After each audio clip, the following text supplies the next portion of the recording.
Great. So I'm going to try to get this done in about a half an hour or less, and hope I have some time for questions at the end.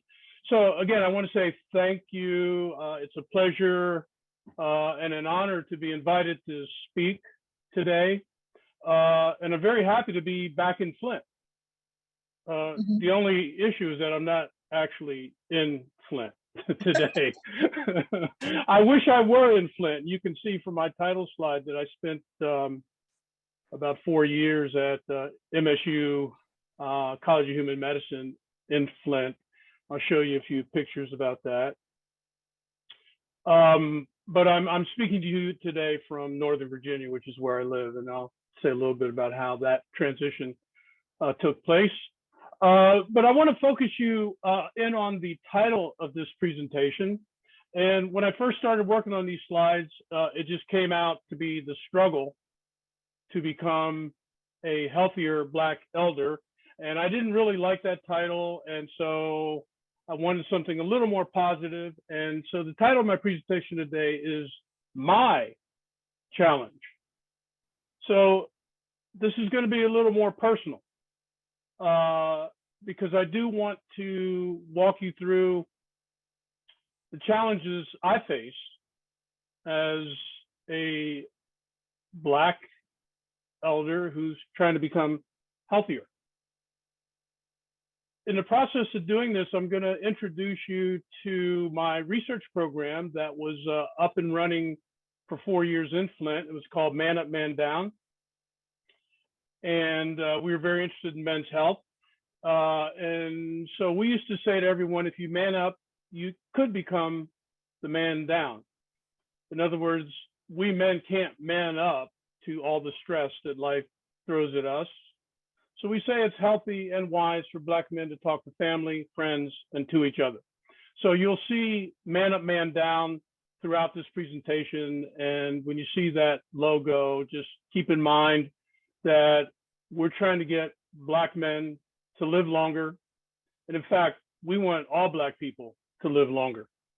So like I said, I spent some great years in Flint.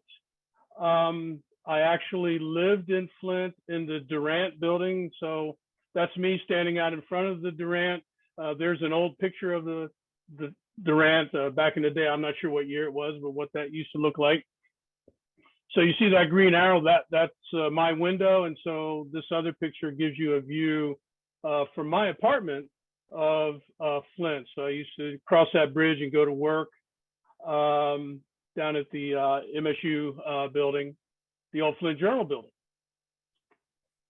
Like I said, I'm coming to you today from Northern Virginia. So I just wanted to show you where I am located right now, way up in the northern part, in a place called Loudoun County, which I had never really heard of before, but now that's where I am living. And thanks to the wonders of Zoom, I'm able to speak with you today about the personal challenges of becoming a healthier Black elder. I spent a lot of time in Flint, and I have many people to thank for all the things that I was involved in Flint. I'm going to have to go through these thank you slides pretty quickly, but I do want to make a special mention of CBOP, which really opened the door and introduced me to all of the issues that were going on in Flint that a researcher like myself could become involved in. I got on the call today as I was hearing a little bit about the SERB. I can't say enough about how positive and helpful and useful the SERB was for me. Later in the talk, I'm going to walk you through a study that we did in Flint. And, you know, I tell everybody who will listen that if you don't have a SERB, you need to create one, because it's difficult for us coming out of the university to do community-based research if we do not have the backing, support, and trust of the community. So I want to thank Kofi, New Jerusalem. I'll show you a few pictures about that. Hamilton, FQHC. Too many people for me to mention right now in the interest of time. But I do want to make a special mention to Mrs. Deloney, who, again, really helped me set my priorities of things I wanted to do in Flint. Some other people I want to make special mention: Mrs. Sparks, Dr. Bailey, and of course, my good friend and colleague, Dr. Kent Key. And in fact, I wanted to make a special note for all of you. And I hope that Dr. Key has already talked about this research that he's doing, but again, it's so important for Black families. If we want to live longer, we've got to share the information, the health information, with each other in our families. And I don't know about your family, but in my family, a lot of this stuff was hush hush. We didn't really know who had what, who went to the hospital for what. We got to stop doing that. And I think Dr. Key is leading the effort on that. So we need to follow his lead on family history. This is one of my favorite pictures, a group of men from Flint who drove down to Detroit. This picture was actually taken at Ford Field at a men's health conference. And again, I want to make special mention of Pastor Sanders, who was just a real strong advocate for everything we were trying to do in Flint. And he came down to Ford Field with us. You know, he's going to be sorely, sorely missed, but this is one of my favorite pictures. Another one of my favorite pictures is just some of the many volunteers from New Jerusalem Full Gospel Baptist Church who helped us put on 3 community screening dental fairs in Flint, where we worked in conjunction with the Hamilton FQHC Dental Clinic, and we were screening for oral health problems and referring people for dental treatment. And this idea sprang directly from my first meeting with CBOP and Mrs. Deloney. And this is when I learned that oral health was an issue that wasn't being addressed to the community's satisfaction. And so we tried to make a modest attempt to move that needle by doing the community health, Flint dental health fairs. And we had tremendous support from Kofi and New Jerusalem. So let me get into what I'm going to talk to you about today. I've got bad news and I've got good news. I always come with bad news and good news. Those two just seem to travel together. So I'm going to give you the bad news first, because if you're like me, I want to get the bad news out of the way and then get to the good news. And then after that, I'm going to talk a little bit about what we need to do. So the first thing I want to tell you about as a lead up to the not so good news is my qualifications today to speak to you about becoming a healthier Black elder. Am I qualified to deliver this presentation? Well, I identify as a Black American. If you look at me, you probably come to the same conclusion. He's Black. I am 69 going on 70. I assume that qualifies for me to be viewed as an elder. Certainly, I feel like I'm a senior citizen. So these are my age qualifications. But the crucial question is, am I healthy? And I had to put a question mark beside that one. So why do I have a question mark about being healthy? Well, every time I go to my doctor and look at my chart, I see that I have hypertension and hyperlipidemia. I also have been dealing with type 2 diabetes for about the last almost 30 years. And more recently, I got diagnosed with chronic kidney disease, or should I say, I finally woke up to the realization that I have chronic kidney disease. So how healthy am I? I'm trying to get healthier, but I got some issues going on. So please don't ask me to explain exactly what A1C is, because I did not go to medical school. But what I do know about the A1C is it's a 3-month average of how well I'm controlling my blood sugars. And it's a crucial benchmark for all of us who have diabetes. That red line is the target, 7%. That's the target that my doctor would like me to be under. Now, my doctor would like me to be lower than that, but when I'm not at 7 or below, he's not happy and I'm not happy, and sometimes I feel a little guilty and ashamed. So look at it, look at this blue line. You know, when I moved to Virginia, I was at 6.8. That's pretty good. I don't know what happened, but I went up to 12.5. Unbelievable increase. And it took me a long time to work my way down to 7.1. And then lo and behold, I couldn't believe it. I got my act together and I went down to an A1C of 5.6.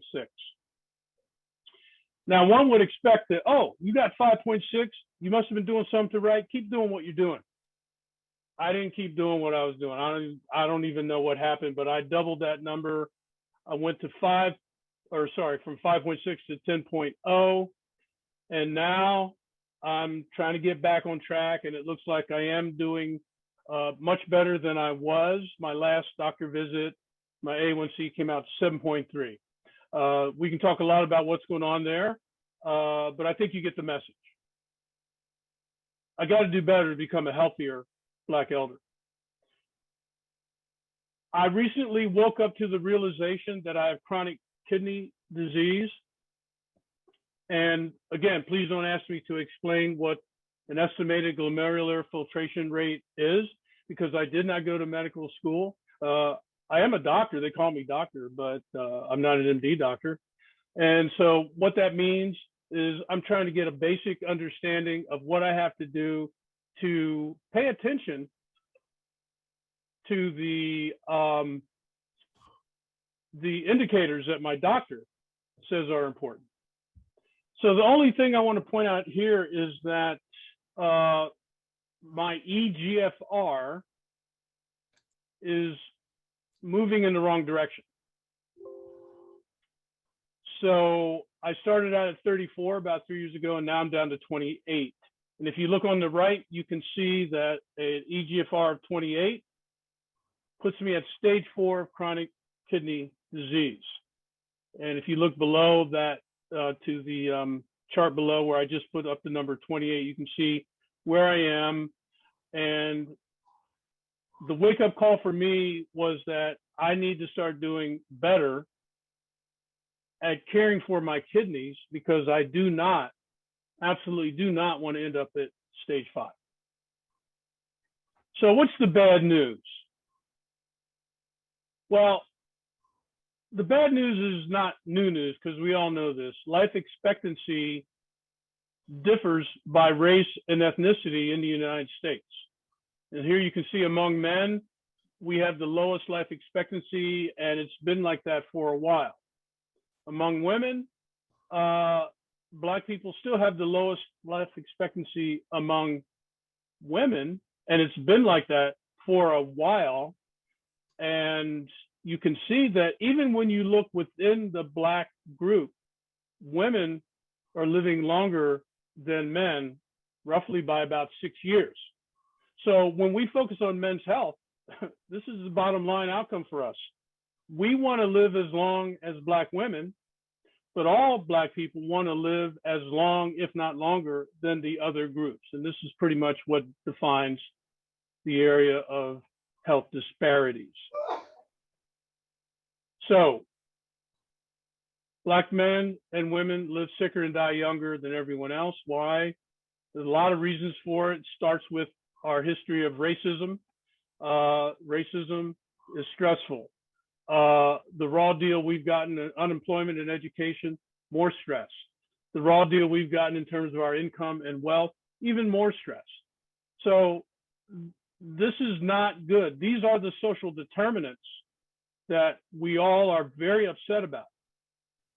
However, today my message is a little different. I'm not focusing today so much on the social determinants of health as what we are going to do, those of us who do have chronic diseases, what are we going to do to manage those diseases? So I'm looking at how do we handle stress?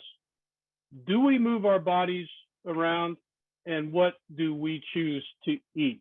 So those are the main contributing factors I want to emphasize in today's presentation. Another way of thinking about this is that you can find this pie chart all over the literature in your reading, and these are all the things that the research tells us will determine how healthy or ill that you are. Of course, there are economic and social forces. I've just got through talking about that. There's the whole physical environment. The Flint water crisis pretty much documents that.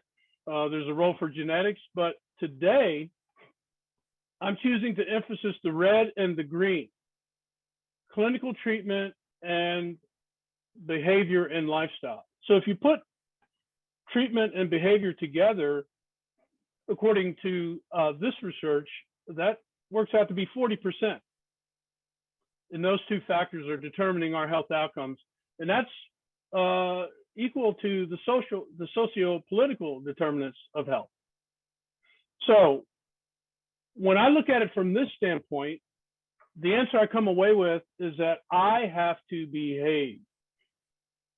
I've got to eat properly. I got to drink properly. I got to walk. If I got to run, but I can't run, so I walk. I got to stand, like I'm standing today delivering this presentation. I can't stand alone. Men absolutely cannot afford to stand alone, and this is true for everybody. Being socially isolated and feeling lonely is very bad for your health. It's bad for your mental health, and if it's bad for your mental health, it's bad for your physical health. So we need social support. We need to talk to people about what's going on, how we're doing, and above all, if we feel we need some help, we need to ask for it. We got to behave. So that brings me to the study that I conducted in Flint before I moved away from Flint to Virginia. This is actually the last NIH-funded research study I did, and it was called Man Up to Diabetes. And so the basic question was, can a community-based lifestyle intervention improve blood sugar control in Black men with type 2 diabetes? That's what we were trying to answer. So finally, I'm getting to some good news. I really need to have the good news. I hope you want to have the good news, because the news is not all bad. And I don't know about you, but I get energized and I get excited when somebody says, hey, there's some good news. There's hope for the future.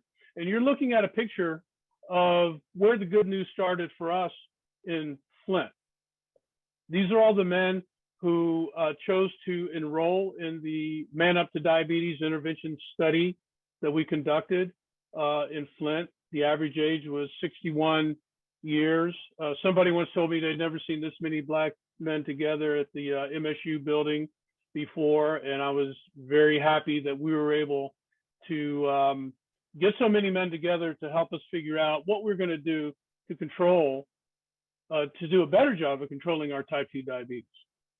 So what did we do? Very briefly, it was a 6-month study of diabetes self-management where we focused on education, social support, and physical activity. And we measured A1C 3 times. And I remember I mentioned A1C earlier as a 3-month average of how well you're controlling your blood sugar. So basically, this was a study designed to see, can we reduce the A1C in a group of Black men with type 2 diabetes? So how did we go about doing that? Well, the first thing we tried to do, that we actually did, was we said, let's sit around and talk about it. Let's get everything out on the table. What are our issues? What are our fears? What are our challenges? What do we know? What do we not know? What do we need to learn? So again, this is a consistent theme.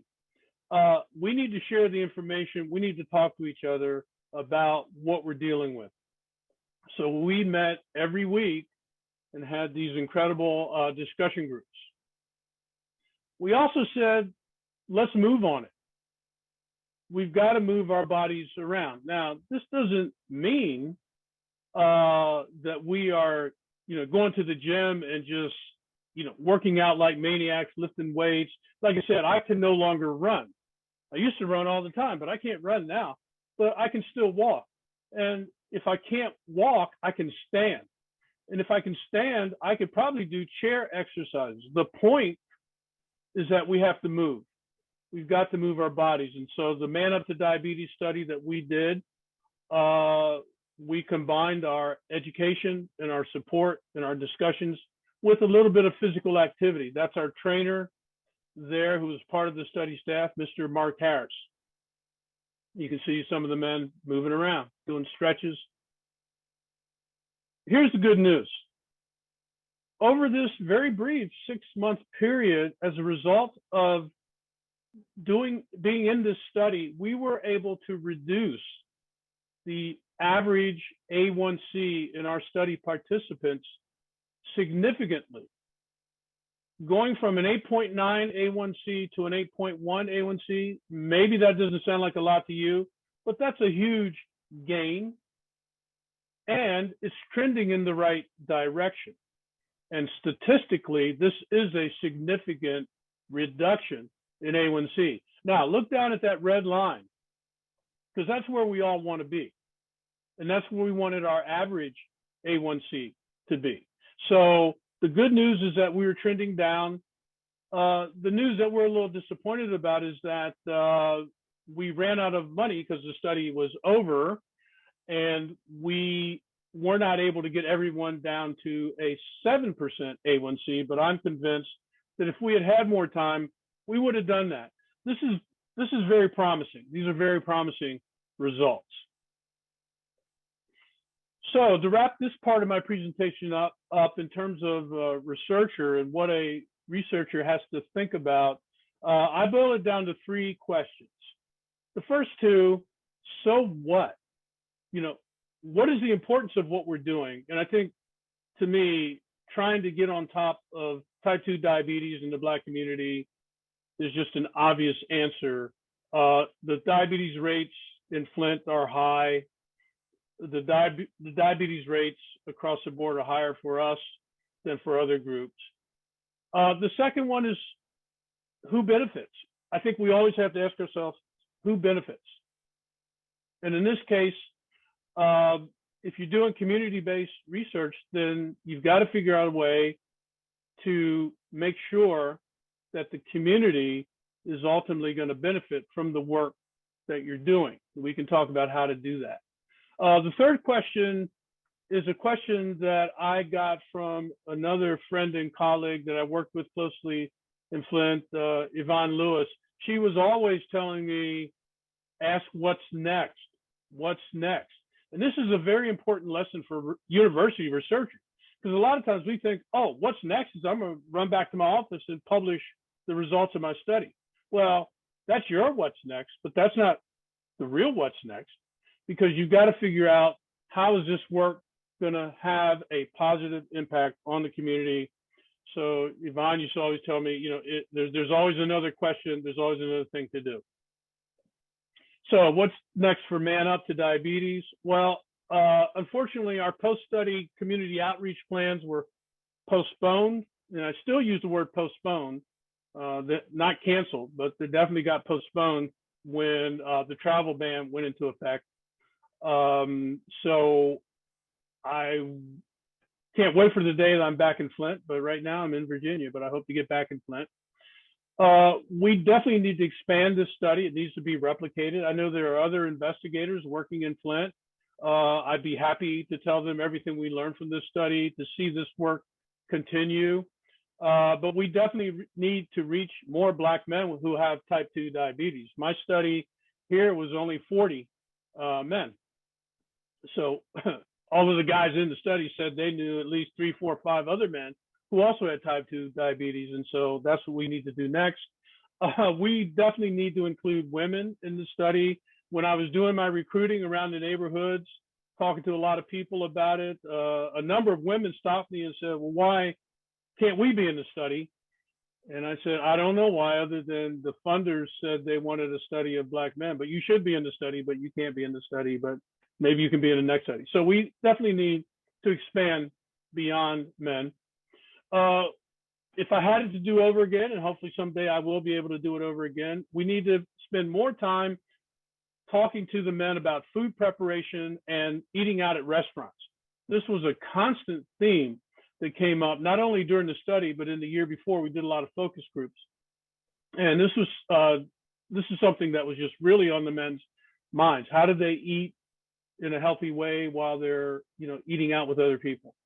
Then, of course, we can't ever forget about the social determinants of health. But like I said, today I'm focusing on what we need to do in the other direction. So let me summarize by saying that if you are fortunate enough to have Medicare or medical benefits, not everyone has benefits, but if you are fortunate enough to be covered, and if you are fortunate enough to have a primary care physician with good continuity of care, and again, not everyone is this fortunate. I happen to be very fortunate. I got Medicare and I have a primary care physician. And, from everything I can tell, he's very good at the continuity of care. And if you are fortunate enough to have received a formal medical diagnosis from your primary care physician, and I put it this way because before I got diagnosed with diabetes, I knew something was wrong with me. I just didn't know what it was. I was having all these symptoms. I wasn't really feeling my normal self. I caught a lucky break and, went for an annual checkup, and one thing led to another. They said, "Hey, you got diabetes." And so I was like, "Wow, my mom has diabetes." And they're like, "Yeah, sometimes it runs in the family." So if you're fortunate enough to get a diagnosis because you're fortunate enough to have a primary care physician and you're fortunate enough to have benefits, then we need to do our best to manage that diagnosis with lifestyle. So for me, lifestyle means behavior. And so these are things that now that I've had my wake up call, it's kind of unfortunate I woke up so late in life. How come I didn't wake up when I was 40 or 50? The good news is that I feel like I'm finally awake and I'm ready to deal with this. So what do I have to do? Well, I got to make some changes. I have to reduce my protein from animals. I have to increase my protein from plants. So you can see, that's the kind of stuff I'm eating more of these days. I always knew carbs was an enemy for me, but now, given my kidney problems, sodium is also, I always knew that sodium was a problem too because of my hypertension. But I guess the combination of all these things has really shown me what I'm up against, the challenge. It's not a struggle. I don't want to call it a struggle. It's my challenge, and I want to meet that challenge. I got to eliminate junk food. So I just came through a whole series of basketball games that I'm watching because of the NBA playoffs, and my favorite game food was like nachos, chips and all that stuff.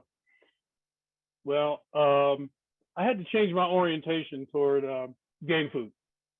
I'll show you in a second what my new game food looks like. No more soft drinks for me. I got to drink more water. I've got to get more physical activity, 30 minutes a day, 5 days a week. My doctor laid that one on me. I was like, oh, that actually sounds doable. So I'm trying to hit that mark. And as I've been pushing today, we've got to be open and honest about our health. So behavior means choice. So that apple is now my go-to snack. I had a bad habit of snacking on all kinds of things I shouldn't have been messing with. Now that is a snack for me. This is what game food looks like for me. Sometimes I look at these carrots and say, is that really game food? But I have to admit, somehow or another, I got through the playoffs and I ate a ton of carrots, stayed away from the chips, stayed away from the nachos, stayed away from all that other stuff that I used to like to eat. And then, of course, this looks like lunch to me. So anyway, behavior means choice. I'm trying to make good choices. Choice means discipline. So, like I said, type 2 diabetes for as long as I can remember. This is a picture of my continuous glucose monitor. One of the things we learned from our study in Flint was that so many of the men really did not like checking their blood sugar. And if anybody out there is dealing with diabetes, you know that you've got to monitor your blood sugar. I change this device every 2 weeks. And anytime I want to know my blood sugar, it pops up on my phone. So I've got to be disciplined about using it. Blood pressure, enough said. I try to check my blood pressure at least once a day. I could not believe how much water I had to drink when I found out I wasn't drinking enough. But here's a picture shows you what the amount of water I have to drink looks like. And that one is somewhat of a struggle for me, but I'm trying my best. And then of course my meds. Got to take my meds, got to take them on a regular basis, and I do inject insulin once a day. So lessons learned, let's not be so private with our health. Let's get on top of our family history. Let's not only find out, what's going on with other people, but you got to share what's going on with you, with other people in your family. I have stories to tell about that. I can't today, but you'll be surprised what comes out when you start talking about your own health. Somebody has to make the first move in our families, and why not you? I said that to myself, why not me? I made the first move, told people I had chronic kidney disease, and I learned a whole lot. So in Man Up, Man Down, we tell men to take off the mask, stop living behind that mask, try to tell the truth, talk to someone, just one person. That's all it takes. Just talk to one person about what's really going on with you. And our bottom line is that if you feel something, say something.